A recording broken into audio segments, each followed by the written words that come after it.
Et bienvenue dans ce podcast, un espace sacré, un moment suspendu où l'on se souvient que la vie ne se résume pas à courir, produire ou encore prouver qui nous sommes. Ici on explore, on plonge, on revient à l'essentiel. Qui suis-je? Pourquoi suis-je là? Et comment créer une vie qui vibre avec mon âme? Chaque épisode est une invitation au réveil intérieur, une parole vivante, nourrie de sagesse, d'énergie, de conscience. Une voix qui ne parle pas à ton mental, mais à ta mémoire spirituelle. Ce que tu vas entendre ici, ce ne sont pas des vérités figées, mais des clés, des miroirs, des portails. Alors, respire, ouvre ton cœur et laisse-toi traverser. Parce qu'au fond, tu ne cherches pas des réponses, tu cherches à te retrouver. On nous a appris à nous battre, à nous surpasser, à viser toujours plus haut. On nous dit bouge, travaille, avance, n'arrête jamais. Mais personne ne nous dit et si le silence était une force? Et si la paix intérieure était le vrai raccourci vers la réussite? Aujourd'hui, beaucoup courent après le succès et pensent que le repos viendra après. Mais si tu écoutes ton âme, elle te murmure quelque chose. Elle te dit que la vraie réussite, ce n'est pas accumuler, c'est rayonner. Ce n'est pas avoir le contrôle, c'est être en alignement. Ce n'est pas faire plus, c'est vibrer juste. Et c'est là tout le paradoxe. Plus tu es tendu, plus tu bloques l'abondance. Plus tu es en paix, plus tu ouvres les canaux invisibles de la réussite. Dans cet épisode, on va parler de cette forme oubliée de puissance, la sérénité. Cette énergie stable, magnétique, pleine, qui attire à toi sans effort ce que d'autres poursuivent avec douleur. Tu vas comprendre pourquoi la paix intérieure est un levier d'accélération. Comme dans tous les textes sacrés, la Torah, les proverbes, les enseignements ou de Joe Dispenza par exemple. Ceci nous montre un chemin, un autre chemin, celui de l'alignement énergétique, de la cohérence intérieure, de cette force douce mais invisible qu'on appelle la paix. Alors si tu es fatigué de courir, si tu veux incarner une réussite profonde, durable, alignée, ce voyage est pour toi. Prends une grande respiration. Et entre avec moi dans le cœur de ce mystère. Pourquoi la sérénité est la vibration la plus oubliée et la plus puissante pour réussir? Le vrai visage de la réussite n'est pas celui que tu crois, On a tous grandi avec une idée bien précise de la réussite. Elle avait une forme, une couleur, une vitesse. Souvent, celle du bruit, de la performance, de la reconnaissance extérieure. Tu réussis si tu gagnes plus, si tu es visible, si tu es admiré, applaudi, imité. Mais au fond, si tu es honnête avec toi-même, est-ce que courir dans cette direction t'a déjà apporté la paix? Est-ce que ce modèle t'a nourri durablement ou est-ce qu'il t'a vidé un peu plus à chaque étape? Car voici une vérité que peu de gens osent formuler. La vraie réussite n'a pas besoin de se montrer. Elle se ressent, elle se vit, elle se respire. Et souvent, elle est silencieuse.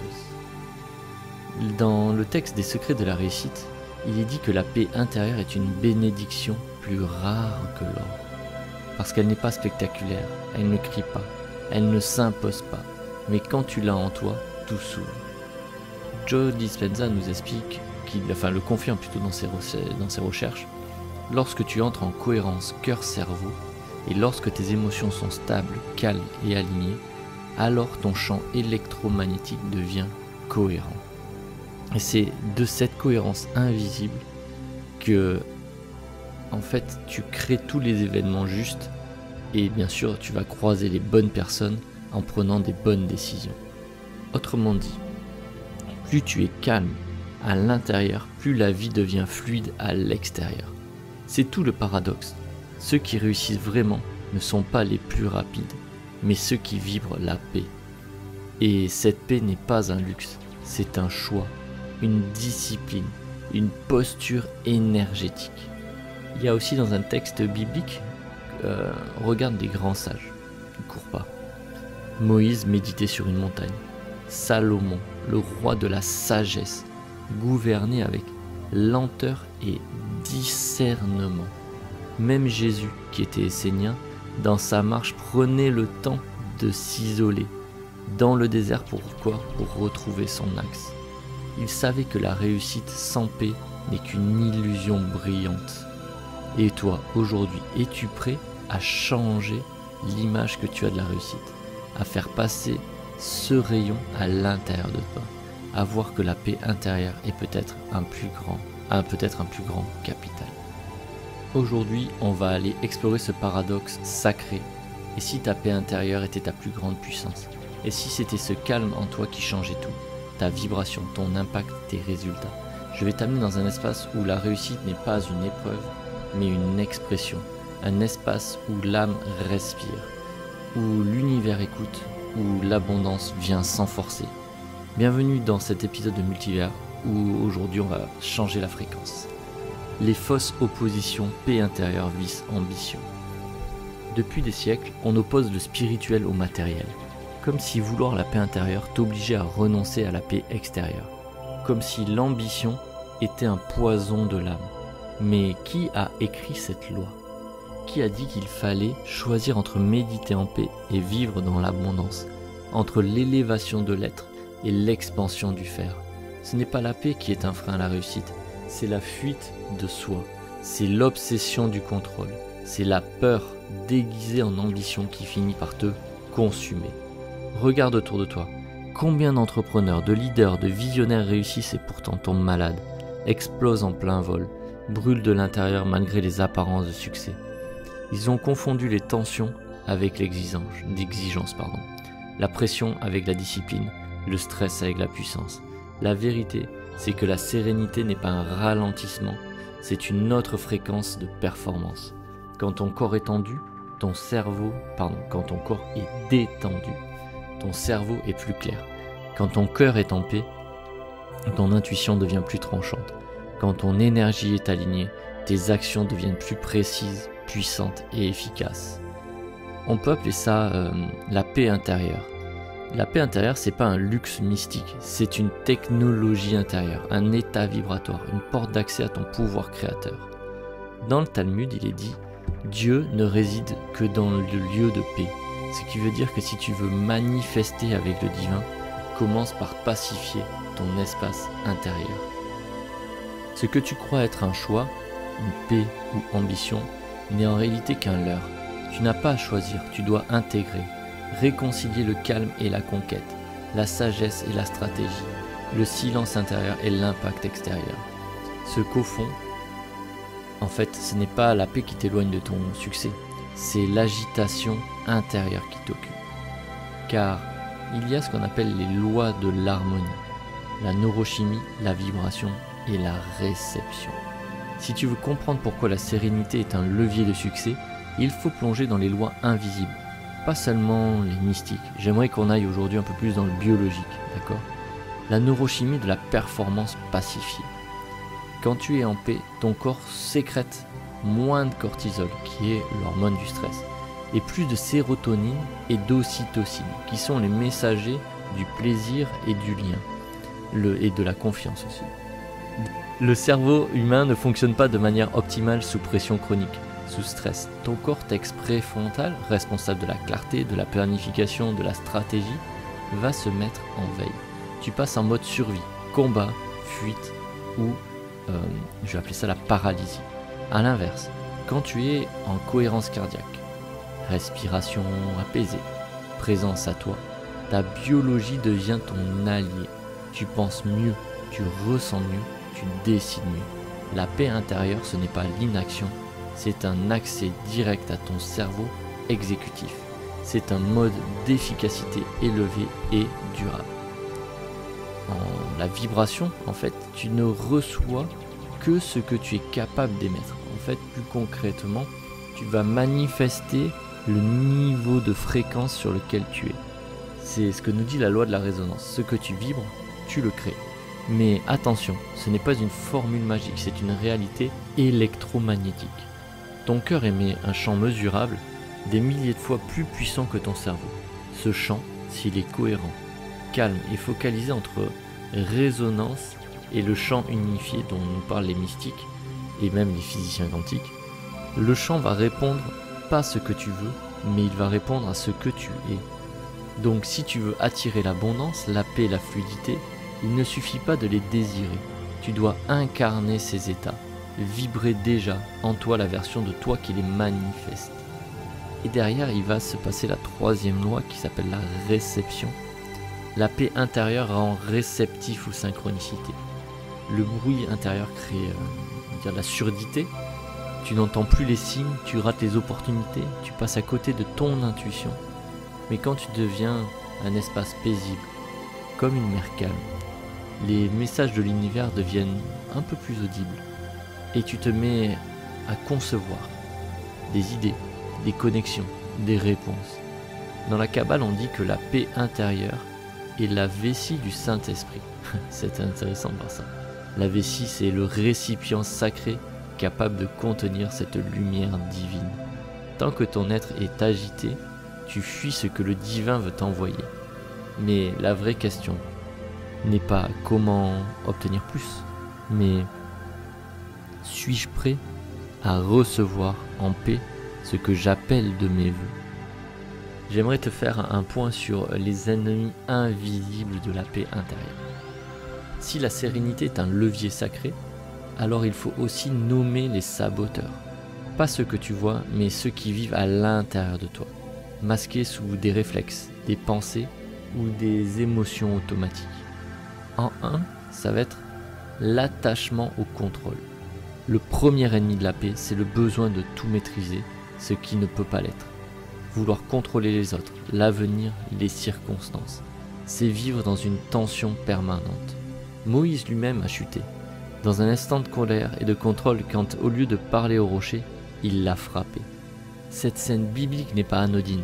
Elle nous enseigne que la maîtrise vibratoire, la parole, dépasse la force et la crispation. Geste violent. Vouloir tout contrôler, c'est résider dans la danse divine. La paix ne s'installe pas là où la confiance a pris racine. La deuxième erreur, c'est la peur d'être déçu. Beaucoup ne trouvent jamais la paix car ils préfèrent ne pas espérer. Ils pensent, si je reste en alerte, je ne souffrirai pas. C'est une illusion, car cette vigilance chronique est déjà une souffrance. Celui qui craint la déception ne vit pas. Il anticipe la chute, donc il empêche l'accession. Il y a aussi un neuroscientifique qui nous dit « Quand tu restes rattaché à ton passé, tu reproduis les mêmes circuits neuronaux dans les mêmes émotions, donc les mêmes résultats. Tu ne peux pas ressentir de la paix tant que tu refuses de lâcher le souvenir de tes blessures. Tant que tu refuses, de lâcher le souvenir de tes blessures passées. » L'identification à l'agitation, c'est le point 3. La troisième erreur. Certains ont grandi dans le chaos. Ils en ont fait une identité. Ils ne savent plus vivre sans courir, sans lutter, sans être dans l'urgence. Mais la paix intérieure n'est pas une absence de mouvement, c'est un centre stable au cœur de ton action. Un socle où part chaque décision. La paix est partagée par la même racine, alors shalom, paix, est partagée par la même racine que shalem, la plénitude, l'intégrité. La paix, ce n'est pas le silence, c'est l'unité retrouvée. Tu peux te poser ces 3 questions. À quoi suis-je encore attaché qui m'empêche d'être en paix? Une blessure de rejet, une blessure d'abandon?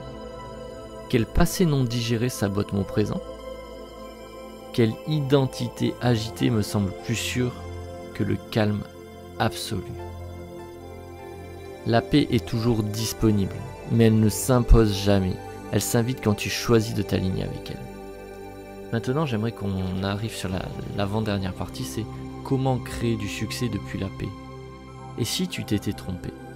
Et si le succès n'était pas le fruit d'un effort acharné, d'un stress permanent et d'une lutte épuisante, mais au contraire l'expression naturelle d'un état de paix intérieure, aligné, solide et magnétique.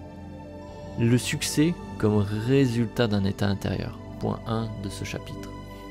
On t'a appris à courir, à forcer, à méditer. Mais en fait, on t'a pas appris que le succès n'est pas une course à gagner, c'est une harmonie à incarner. J'ai aussi le deuxième point, ça va être l'impact du calme sur le cerveau et le champ vibratoire. Un esprit en paix, un cerveau en cohérence, un cœur en gratitude crée un champ électromagnétique puissant qui attire les synchronicités, les opportunités et les miracles. Comme je te l'ai déjà dit, en état de stress, le cerveau entre en survie. Et alors qu'en état de paix, il rentre en création. C'est pourquoi les plus grands inventeurs cultivent la loi du silence et non la loi du chaos. Il faut savoir que quand tu es immobile, silencieux et aligné, tu peux capter des informations différentes. Parce que la volonté qui est l'énergie de l'âme va passer dans dans la zone de la tête, dans la zone de la concentration. Une fois que tu as concentré, cela te permet de réfléchir. Une fois que la réflexion est faite, elle va passer par le souffle et donc elle se détermine. Une fois qu'elle se détermine, elle va passer par la gorge pour vibrer et elle devient la conviction. Et donc en fait, ce que là tu entends quand je te parle, tu n'entends pas mes paroles, tu entends l'énergie de la volonté, c'est-à-dire l'énergie de mon âme qui est passée à l'intérieur de mon corps pour créer une parole. L'âme agit, point 3, l'âme agit dans l'espace laissé libre. La paix intérieure est un vide fertile. Là où tu t'arrêtes, le divin commence. Quand tu cesses de forcer, tu commences à recevoir. Rappelle-toi les mots du prophète Élie. Dieu n'était ni dans la tempête, ni dans le feu, ni dans le tremblement, mais dans le murmure d'un fin silence. C'est ce silence qui est la porte. Ce vide, c'est le plein. Le succès véritable n'est pas ce que tu obtiens, c'est ce que tu émets. Et lorsque tu émanes la paix, tu attires naturellement l'abondance, les bonnes personnes, les décisions justes, les projets alignés. Ta paix est ton pouvoir. Ce que tu cherches à l'extérieur, la reconnaissance, la réussite, la liberté financière, ne sont que des reflets de ce que ton âme cherche à stabilité à l'intérieur. Tu n'es pas ici pour courir. Tu es ici pour rayonner. Et ce rayonnement ne vient pas de ton stress, mais de ta paix. Pas de ton contrôle, mais de ta foi. Quand tu fais taire, on va dire, le vacarme du monde, tu entends à nouveau la voix en toi.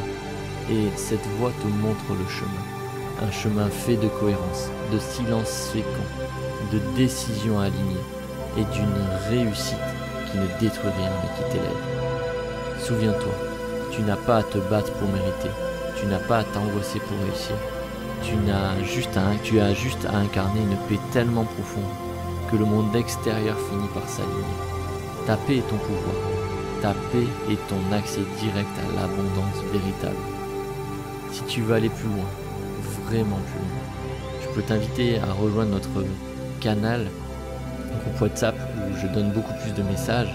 J'ai aussi créé un programme qui s'appelle Casse le Game pour révéler ton talent, incarner ton message et créer une richesse à ton image. Et tu as le tome 1 de la bibliothèque Be Millionary, un premier guide spirituel et stratégique pour attirer l'argent.